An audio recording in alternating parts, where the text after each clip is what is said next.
waxtu timis bu ñu sañoon xëy mu ne melas corona xamul kes neexul a faxas restez chez vous dëkke loxo yi ñuy raxas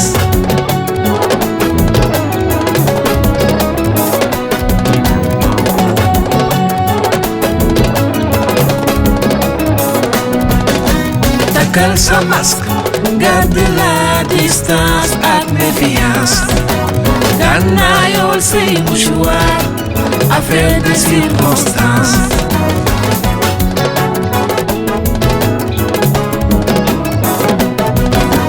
mouchoir a gën a civilisé di soli ci concu ba sa loxo sabadoo bu dee ama mouchoir door ko fi ko gaa yi xaar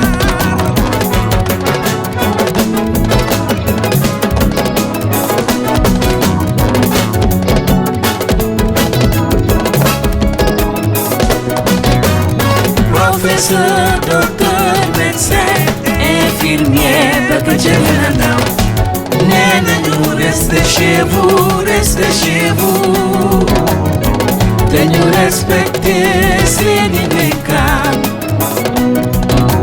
ñaanal leen Yàlla fay leen nelawatuñu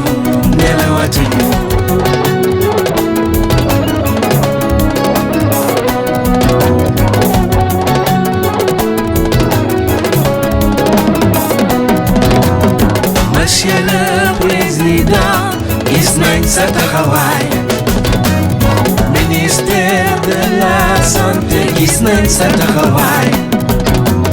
ministère de l'intérieur gis nañ sa taxawaay alkaati gendarme militaire donateur artiste sapeur pompier am ngeen jaarama ba beneen yoon ma ñëw ci corona moral ba beneen yoon ma ñëw ci corona moral